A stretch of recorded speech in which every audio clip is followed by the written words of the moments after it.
नमस्कार साथियों, मैं आपका दोस्त विष्णु कुमार आप सभी का हार्दिक स्वागत करता हूं, अभिनंदन करता हूं भारत के सबसे बड़े online education platform wifi Rajasthan exam पर। साथियों, ये चैनल आपके लिए डेडिकेट है। आरपीएससी, आरएसएम, एसएसबी बोर्ड की जितनी भी एग्जाम है, अपकमिंग एग्जाम्स है, उनके लिए आपके साथ में फुल रूप से बढ़िया तरीके से फुल डेडिकेट चैनल में आपका स्वागत करता हूं, अभिनंदन करता हूं। साथियों, मैं विष्णु कुमार जांगिड आपके लिए आरपीएससी और आरएसएम एसएसबी बोर्ड के लिए आपके साथ जुड़ा हूं।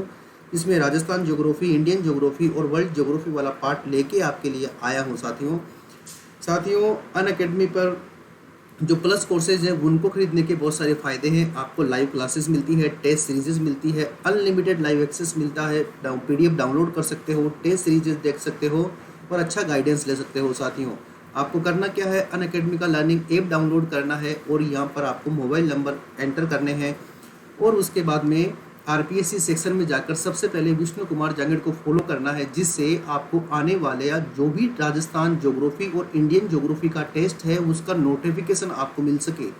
और ये जो टेस्ट होता है ये स्पेशल क्लासेस में होता है और स्पेशल क्लासेस आपके लिए फ्री ऑफ कॉस्ट चलाती है अनअकैडमी और वाईफाई मिलके। ठीक है साथियों, तो आप मुझे फॉलो कीजिए। और उसके बाद में अगर आपको प्लस वाला कोर्स परचेज करना है, अगर 12 महीने के लिए लेना चाहते हैं तो केवल 583 यानी 583 रुपीज़ पर मंथ में, और 24 मंथ्स के लिए लेना चाहते हैं तो 350 रुपीज़ पर मंथ में आप इस कोर्स को परचेज कर सकते हो मेरे प्यारे साथियों। और सबसे बेहतर बात है, अगर विष्णु वन कोड का यूज करते हो तो you will get 10% extra discount. इसमें कोई दिक्कत नहीं है साथियों। चलिए हम बात करते हैं मेरे प्यारे मित्रों, हम बात करते हैं हमारे जो सेशन चल रहा था राजस्थान ज्योग्राफी वाला पार्ट, उसके अंदर बहुत सारे टॉपिक हमने क्लियर कर लिए हैं और हमारा जो लेटेस्ट टॉपिक चल रहा था उसका नाम है राजस्थान की मृदाएं। राजस्थान की मृदाओं के अंदर हम कल हमने बहुत सारी चीज़ें देखी थी, जिसमें हम सबसे पहले ये देखे थे कि मृदा क्या होती है, यानी सोइल क्या होती है। पृथ्वी के ऊपरी सतह पर जो असंगठित पदार्थ होते हैं जिसमें खनिज, वनस्पति, चट्टान आदि शामिल होती है, उसे हम मृदा कहते हैं। राजस्थान में किस प्रकार की मृदाएं सबसे ज़्यादा मिलती है? तो साथियों, राजस्थान में जलोढ़ और वातोड़ प्रकार की मृदाएं सबसे ज़्यादा मिलती है। मृदा का वर्गीकरण किस आधार पर किया जाता है? मृदा का वर्गीकरण मृदा का रंग और मृदा के कणों के आकार और उसका उपजाऊपन के आधार पर उसका क्लासिफिकेशन किया जाता है। भारत में मृदाएं मुख्य रूप से 8 प्रकार की है और गौण रूप से 27 प्रकार की है। किसने डिसाइड किया? ICAR, stand for Indian council of research agriculture research. Rajasthan की मृदाएं राज्य कृषि आयोग ने 14 टाइप्स की बताई और जो इंटरनेशनल क्लासिफिकेशन है USDA के द्वारा डिसाइड किया गया है, United state department of agriculture, उसने 5 प्रकार की बताई। उसके बाद में हमने देखा था कि मृदा का अध्ययन पेडोलॉजी कहलाता है और मृदा जो है सोलम शब्द से बना है जिसका अर्थ फर्श होता है। ठीक है, उसके बाद में हमने देखा विश्व मृदा दिवस 3 दिसंबर को मनाया जाता है। उसके बाद में हमने मृदा स्वास्थ्य कार्ड के बारे में चर्चा करी और उसके बाद में हमने चर्चा करी किसके बारे में? आपके सोइल प्रोफाइल के बारे में। उसके बाद में फिर हमने ये देखा कि राजस्थान के अंदर मुख्य मृदाएं कौन कौन सी है और कहाँ कहाँ पर मिलती है। तो साथियों, हमने देखा राजस्थान में 9 या 10 प्रकार की मुख्य मृदा है जो कि पूरे राजस्थान में मिलती है। पहली प्रकार की मृदा रेतीली मृदा है, दूसरे प्रकार की लवणीय मृदा है, तीसरे प्रकार की पर्वतीय मिट्टी है, नंबर 4 पे आपके जलोढ़ मृदा है, नंबर 5 पे आपकी काली मिट्टी है, नंबर 6 पे आपके भूरी मिट्टी है, नंबर 7 पे आपके लाल चिकनी मिट्टी है, नंबर 8 पे लाल काली है और नंबर 9 पे रेतीली है। और इसी क्रम में यहाँ पर एक मृदा और है जिसका नाम है सिरोजम। क्या नाम है साथियों? सिरोजम सोइल। जो ये कहाँ पर मिलती है? ये अरावली के पश्चिम भागों में मिलती है। इसकी हमने कल चर्चा करी। उसके बाद में हमने देखा रेतीली मिट्टी के बारे में। रेतीली मिट्टी के बारे में हम कल अच्छे से देख लिया था। रेतीली मिट्टी का सबसे ज़्यादा भारत में, राजस्थान में सबसे ज़्यादा विस्तार रेतीली मिट्टी का है। ठीक है, और इसके 4 उप प्रकार हैं। उसके बाद में हमने देखा था दूसरा पॉइंट, भूरी रेतीली मिट्टी जो अरावली के पश्चिम भाग में मिलती है। इसे भूरी पीली मिट्टी भी कहते हैं। ठीक है, और इसमें नाइट्रोजन और कार्बनिक पदार्थों की क्या पाई जाती है? कमी पाई जाती है, लेकिन फॉस्फेट की क्या मिलती है? अधिकता मिलती है। राजस्थान की जितनी भी मिट्टियां हैं उनमें लगभग सभी मिट्टियों में किसकी कमी मिलती है? नाइट्रोजन और कार्बनिक जो एलिमेंट हैं, जो तत्व हैं, पदार्थ हैं, इनकी कमी मिलती है साथियों। जिनमें ये ज़्यादा होंगे मैं आपको बता दूंगा। इस मिट्टी में मुख्य रूप से मोटा अनाज जैसे ज्वार, बाजरा, मक्का, इसबगोल, जीरा, मेहंदी, सरसों, जौ, गेहूं आदि का उत्पादन होता है। नंबर 3, कल हम यहाँ पर चल रहे थे लाल लोमी मिट्टी, यानी लाल चिकनी, लाल लोमी, रेड लोमी सॉइल या फिर लाल चिकनी मृदा। ये राजस्थान में कहाँ मिलती है? दक्षिणी राजस्थान। जिसमें क्या आता है, कौन से जिले आते हैं दक्षिणी राजस्थान में? आप जानते हो ये वाला जो पोर्शन है इसमें मिलती है लाल चिकनी मिट्टी। यहाँ पर कौन कौन से जिले आते हैं? डूंगरपुर, उदयपुर, बांसवाड़ा, भीलवाड़ा, चित्तौड़गढ़, राजसमंद और सिरोही के कुछ भागों में मिलती है। क्या विशेष खास बात है इस लाल मिट्टी की? तो देखो, इसमें नाइट्रोजन, कैल्शियम और फास्फोरस की क्या होती है? कमी होती है। जबकि लोहे की मात्रा यानी आयरन और पोटास, इन दोनों की क्या होती है? प्रधानता होती है, यानी लोहा और पोटास की मात्रा ज़्यादा होती है। इस मिट्टी में लोहे के तत्व अधिक होने के कारण इसका रंग कैसा हो जाता है? इसका डीप रेड हो जाता है, गहरा लाल हो जाता है। और इस मृदा में किसकी खेती ज़्यादा होती है? मक्का की खेती ज़्यादा होती है। मैंने जब आपको अरावली बताई थी साथियों, तब मैंने आपको बताया था कि अरावली की जो ढाल है यानी स्लोप ऑफ दी अरावली, ये फेमस किसके लिए है? मेज के कल्टीवेशन के लिए फेमस है, यानी मक्का की खेती के लिए फेमस है साथियों।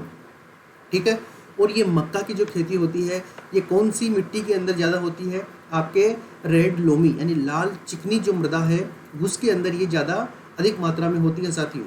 और इसका लाल रंग होने का कारण क्या है? इस मिट्टी के अंदर आयरन के जो तत्व हैं वो ज़्यादा रहते हैं। अब देखिए, एक पॉइंट लिखा हुआ है लाल रंग। इस मिट्टी का लाल रंग क्यों होता है? इसके अंदर एक एलिमेंट होता है जिसका नाम है फेरस ऑक्साइड। कौन सा एलिमेंट है? Ferrous oxide. ये एलिमेंट किस में चेंज हो जाता है? ये एलिमेंट चेंज हो जाता है फेरिक ऑक्साइड में। किस में चेंज हो जाता है? फेरिक ऑक्साइड में चेंज हो जाता है। यानी फेरस ऑक्साइड चेंज किस में होता है? फेरिक ऑक्साइड में होता है। और इसी की वजह से जब ये फेरस ऑक्साइड फेरिक ऑक्साइड में बदल जाता है, इसी कारण से इसका रंग कैसा होता है? इसका रंग लाल हो जाता है साथियों। बात समझ गए आप? अगली बात देखिए, ये मुख्य रूप से कहाँ पर मिलती है ये मिट्टी, ये सोइल कहाँ पर मिलती है? उदयपुर संभाग, यानी हम कह सकते हैं कि जो आपका उदयपुर डिवीजन है उस डिवीजन के अंदर ये जो है सोइल मैक्सिमम फाउंड होती है, अधिकतम मिलती है साथियों। वापस देख लो एक बार, कहाँ पर मिलती है? दक्षिणी राजस्थान में मिलती है। क्या खास बात है? नाइट्रोजन, कैल्शियम और फास्फोरस की कमी होती है। आपने बलुई मिट्टी पढ़ी थी, उसके अंदर कैल्शियम की मात्रा ज़्यादा थी, ठीक है ना। आपने फिर वेस्टर्न राजस्थान के अंदर जो भूरी रेतीली मिट्टी पड़ी थी उसमें फॉस्फेट की मात्रा ज़्यादा थी। लेकिन इस मिट्टी में नाइट्रोजन की भी कमी है, कैल्शियम की भी कमी है और फास्फोरस की भी कमी है। लेकिन लोहा और पोटास की मात्रा ज़्यादा मिलती है साथियों। ध्यान रखना साथियों, पोटास जो है ये बड़ा महत्वपूर्ण है और लगभग ये जो हिंदुस्तान है हमारा लगभग 99.99% पोटास का क्या करता है? आयात करता है, इंपोर्ट करता है। लेकिन हाल ही में एक खुशखबरी है, राजस्थान के गंगानगर और हनुमानगढ़ वाले क्षेत्र में पोटास के भंडार मिले हैं। अब वो कितना सफल होगा, कब उसका उत्खनन होगा, इसके बारे में कुछ नहीं कह सकते, लेकिन पोटास के लिए वो चर्चा में आया है। तो साथियों, ये कौन से संभाग में है? उदयपुर संभाग में। अगली बात करते हैं लाल काली मिट्टी। साथियों याद करो मैप को, और मैप के अंदर आपने देखा था कि इस जगह पर तो कौन सी मिट्टी है? यहाँ तो काली मिट्टी है यानी ब्लैक सोइल है। और यहाँ पर कौन सी मिट्टी है? यहाँ पर लाल चिकनी यानी रेड लोमी है। इसके बीच वाला जो ये एरिया है इसमें कुछ भाग काली मिट्टी का आ गया और कुछ भाग लाल मिट्टी का आ गया। इसीलिए इसे क्या बोला? रेड ब्लैक मिक्स्ड सोइल, यानी लाल काली मिश्रित मिट्टी। आप फोटो देख पा रहे होंगे, ये आपको लाल भी दिखाई दे रही है और आपको काली भी दिखाई दे रही है, यानी काली मिट्टी और लाल मिट्टी दोनों के गुण इसके अंदर आते हैं। ये बात समझ में आ गई होगी आपको। तो देखिए अब कहाँ पर मिलेगी ये? दक्षिणी राजस्थान और आपके दक्षिण पूर्वी राजस्थान यानी साउदर्न राजस्थान और south east Rajasthan means plateau of Hadoti, इसके बीच वाला जो रीजन है यहाँ पर मिलेगी। यानी ये मुख्य रूप से कहाँ पर मिलेगी? आपके उदयपुर वाले रीजन में, कुछ भाग डूंगरपुर वाले रीजन में, बांसवाड़ा वाले में, प्रतापगढ़, चित्तौड़गढ़ और भीलवाड़ा। प्रतापगढ़, चित्तौड़गढ़ और जो भीलवाड़ा वाला रीजन है इसके अंदर ये मिट्टी ज़्यादा मिलेगी, भीलवाड़ा, प्रतापगढ़ और चित्तौड़गढ़ में। ठीक है, इसका मतलब ये नहीं है कि ये उदयपुर में नहीं मिलेगी क्या? बिल्कुल मिल सकती है। डूंगरपुर में नहीं मिलेगी क्या? बिल्कुल मिल सकती है, क्योंकि ये मृदा है, ये मृदा बाय डिफ़ॉल्ट बनती है। ठीक है ना, इसका अपर्दन होता है, पानी के कारण अपर्दन होता है, हवा के कारण इसका अपर्दन होता है। तो फिर मेरे प्यारे साथियों, ऐसा नहीं है कि डूंगरपुर की बाउंड्री आते ही अपर्दन रुक जाएगा, ऐसा थोड़ी है। जहाँ तक ये जा सकती है वहाँ पर जाएगी, लेकिन मुख्य रूप से भीलवाड़ा, प्रतापगढ़ और चित्तौड़गढ़ वाला रीजन है इसका। यानी आपको ये ध्यान रखना है कि दक्षिणी राजस्थान और दक्षिणी पूर्वी राजस्थान के बीच का जो एरिया है वहाँ पर मिश्रित लाल काली मिट्टी मिलती है। अब देखो, इस मिट्टी में नाइट्रोजन, कैल्शियम और फास्फोरस के साथ साथ फॉस्फेट के तत्वों की क्या होती है, कमी मिलती है साथियों। ठीक है, यानी नाइट्रोजन की कमी, कैल्शियम की कमी, फॉस्फेट की कमी और फास्फोरस की कमी मिलती है साथियों मैंने आपको कहा था पहले ही, राजस्थान के लगभग सभी मिट्टियों में नाइट्रोजन पदार्थ और कार्बनिक पदार्थ जो है इनकी कमी मिलती है। और पश्चिमी राजस्थान में ह्यूमस की कमी भी मिलती है, लेकिन दक्षिणी राजस्थान और दक्षिण पूर्वी राजस्थान में ह्यूमस की उतनी कमी नहीं मिलती है। यानी ह्यूमस यहाँ पर बराबर मात्रा में होता है। ह्यूमस क्या होता है, मान लीजिए बहुत घना जंगल है, घने जंगल के अंदर बारिश बहुत तेज़ होती है, उसकी वजह से वहाँ पर पेड़ भी टूटता है, वहाँ पर जानवर भी मरते हैं, पत्तियाँ भी टूटती है, पेड़ की शाखाएँ भी टूटती है, वो सभी की सभी इकट्ठी हो जाती है। जंगल होने की वजह से वो जंगल में ही पड़ी रहती है। उसके बाद में जैसे जैसे पानी गिरता है, सूर्य का प्रकाश लगता है, वो गल जाती है, वो बिल्कुल डिस्ट्रॉय हो जाती है और मिक्स हो जाती है मिट्टी में। फिर एक ब्लैक प्रकार का एक ऐसा पदार्थ बन जाता है जिसे ही ह्यूमस बोलते हैं, और वो बड़ा उपजाऊ होता है साथियों इस मिट्टी के कण छोटे होते हैं। कैसे होते हैं, छोटे होते हैं इस मिट्टी के कण। मैंने आपको बताया था बलुई मृदा के कण मोटे होते हैं।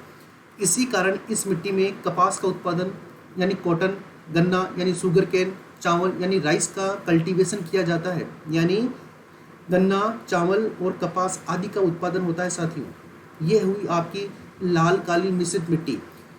ये ज़्यादा इश्यू वाली बात नहीं है, बड़ी छोटी सी है।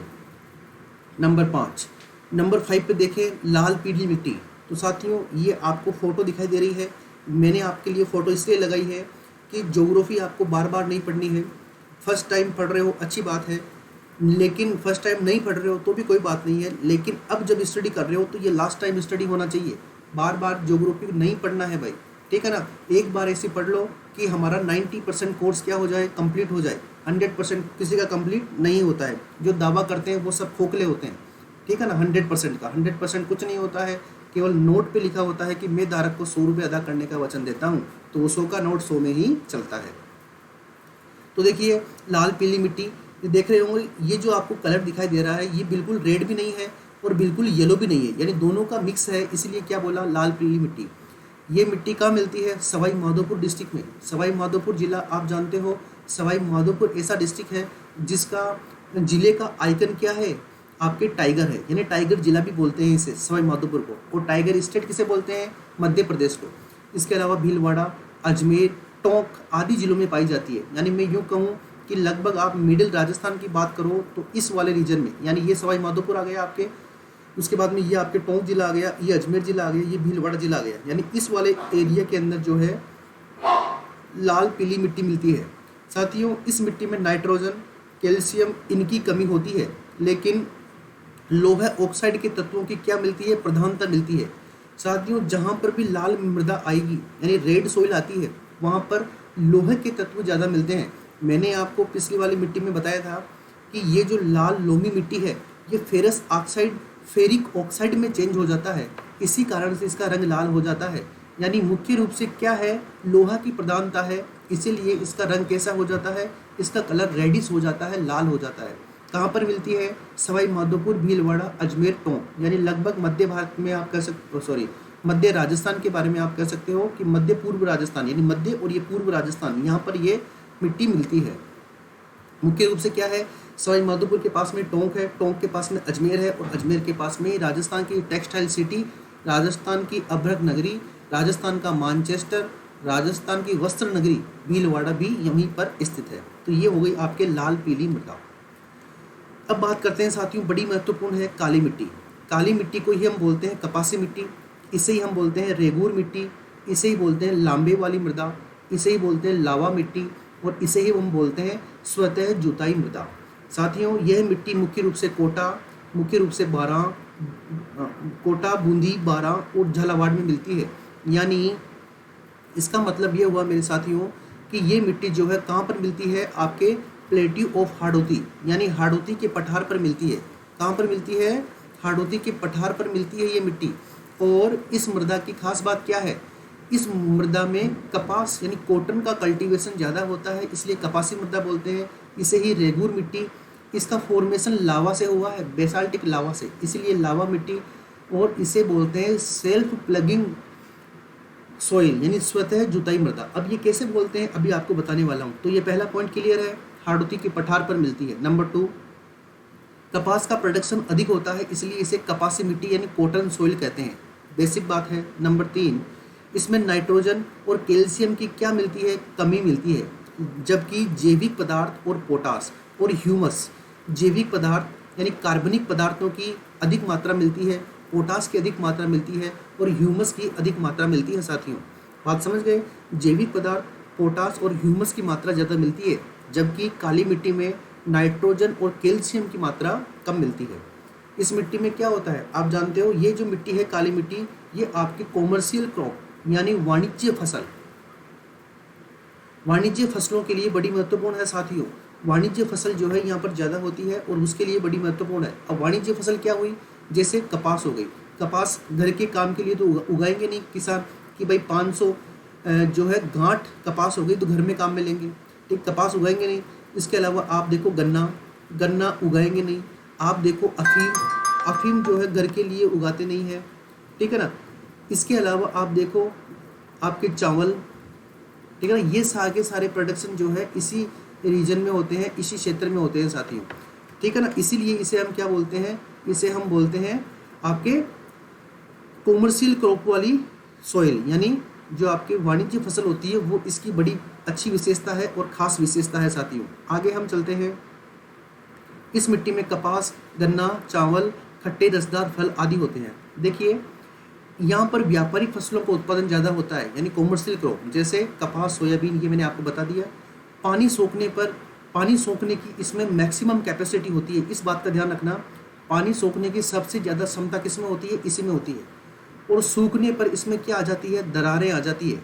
ये देखिए, ये फ़ोटो आप देखे होंगे, अधिकतर किसानों की फ़ोटो आती है जब मानसून की बारिश नहीं आती है ना, तब पत्रिका में, दैनिक भास्कर में ये फ़ोटो आती है जिसमें किसान यूँ सर के हाथ लगा के बैठा होता है, उकड़ू, ठीक है ना, उसमें इस प्रकार की फ़ोटो दिखाई देती है।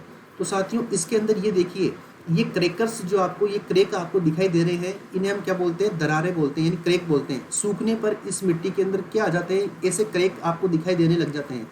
जब ऐसे क्रैक आपको दिखाई देने लग जाते हैं ना, तो उसके अंदर बड़ा इशू क्रिएट हो जाता है। क्या इशू क्रिएट हो जाता है कि जैसे ही यहाँ पर आप बीज डाल दोगे, यानी इन दरारों के अंदर बीज चला गया और जब सीड आपने ड्रॉप कर दिया, तो उसके बाद में जब वर्षा हो गई, तो फिर वर्षा होते ही ये जो मिट्टी है ये मॉइस्चर अडॉप्ट कर लेगी और ये जो दरारें हैं ये बिल्कुल पैक हो जाएगी, बंद हो जाएगी, यानी आपका सीड इसके अंदर रह गया है। उसके बाद में बिना हल चलाए ही वो बीज क्या हो जाएगा, अंकुरित हो जाएगा। और वो जो, इसी के लिए इस मिट्टी को क्या बोलते हैं, स्वतः जुताई की मृदा बोलते हैं। इसका निर्माण फॉर्मेशन किससे हुआ है, बेसाल्ट की जो लावा चट्टानें हैं ना साथियों, उनसे इसका निर्माण हुआ है। बेसाल्ट की जो लावा चट्टानें हैं उनसे इसका फॉर्मेशन हुआ है। ये भी बड़ी अच्छी बात है, ठीक है ना। इसीलिए ये जो वाणिज्य कृषि है उसके लिए फेमस है। इसके अलावा हम बात करते हैं जलोढ़ मिट्टी की। तो साथियों जलोढ़ मिट्टी को हम बोलते हैं डेल्टा की मृदा। क्या बोलते हैं, डेल्टा मृदा, या फिर दोमट मृदा, या फिर कछारी मृदा, या फिर डेल्टा। डेल्टा क्या होता है, नदियाँ जब आप बहती है तो अपने साथ में सेडिमेंट लेके आती है, यानी अवसाद लेके आती है, उनसे जमा करके जो मिट्टी बनती है वो क्या होती है, जलोढ़। फोटो आप देख सकते हो जलोढ़ मिट्टी की। मुख्य रूप से सवाई माधोपुर, टोंक, भीलवाड़ा, जयपुर, दौसा, यानी बनास नदी के बेसिन में, माही नदी के बेसिन में, बाणगंगा के बेसिन में, माही नदी, चंबल बेसिन में और बनास बेसिन के अंदर ये मिट्टी मिलती है। इस मिट्टी में कैल्शियम और फॉस्फेट की क्या होती है, कमी, लेकिन नाइट्रोजन और पोटास की क्या होती है, अधिकता होती है। वेरी वेरी इंपॉर्टेंट है। और इसी वजह से जलोढ़ मृदा जो है सबसे अधिक उपजाऊ मानी जाती है। सबसे अधिक क्या मानी जाती है, उपजाऊ मानी जाती है। साथियों ये राजस्थान की पहली मिट्टी आई है जिसमें नाइट्रोजन की मात्रा ज़्यादा मिलती है और पोटास की मात्रा ज़्यादा मिलती है, इसलिए ये सबसे ज़्यादा क्या है, अधिक उपजाऊ होती है। साथियों इस मिट्टी में सरसों, गेहूँ, चावल, कपास आदि का उत्पादन होता है। और ये मिट्टी दो प्रकार की होती है, खादर और बांगर। क्या होता है खादर? साथियों, जहाँ पर प्रतिवर्ष बाढ़ आती है, क्या आती है? प्रतिवर्ष बाढ़ आती है। तो उस बाढ़ वाले रीजन में क्या होता है साथियों, आप सभी जानते हैं, मिट्टियाँ, नदियाँ अपने साथ में अवसाद लेके आती है, उन्हें जमा करती है। ठीक है, इसलिए ये तो क्या हुई, नवीन मृदा हुई। जबकि बांगर क्या होता है, जहाँ प्रतिवर्ष पहले बाढ़ आती थी, अब बाढ़ नहीं आती है। यानी ये जो ये क्या है, ये प्राचीन जलोढ़ मृदा है। कौन सी है? प्राचीन जलोढ़ मृदा है। जबकि ये नवीन जलोढ़ मृदा है खादर। और बांगर क्या है? प्राचीन जलोढ़ मृदा है। इस बात का विशेष ख्याल रहे आपको, ये नवीन जलोढ़ मृदा है, ये प्राचीन जलोढ़ मृदा है। ये भी उपजाऊ है, ये भी उपजाऊ है। लेकिन अगर इन दोनों का कंपैरिजन करें तो खादर ज़्यादा उपजाऊ है और बांगर कम उपजाऊ है। लेकिन अगर बांगर और बलुई मृदा का कंपैरिजन करें तो बांगर ज़्यादा उपजाऊ है और बलुई कम उपजाऊ है। बात समझ गए आप? तो ये होते हैं इसके दो प्रकार कि खादर और बांगर। तो साथियों, आज के लिए इतना ही है। इसके आगे कल हम हमारी मिट्टियाँ, जो राजस्थान की सोइल है, ये कंप्लीट हो जाएगी और राजस्थान की सोइल की कुछ इंपॉर्टेंट फैक्ट हैं उनके बारे में चर्चा करेंगे। और साथ ही साथ राजस्थान की जो मृदा का इंटरनेशनल क्लासिफिकेशन है उसके बारे में चर्चा करेंगे साथियों। ठीक है, तो आज के लिए इतना ही। स्वस्थ रहो, खुश रहो, मस्त रहो और अपनी तैयारी को लगातार आगे बढ़ाते रहो। जय हिंद, जय भारत।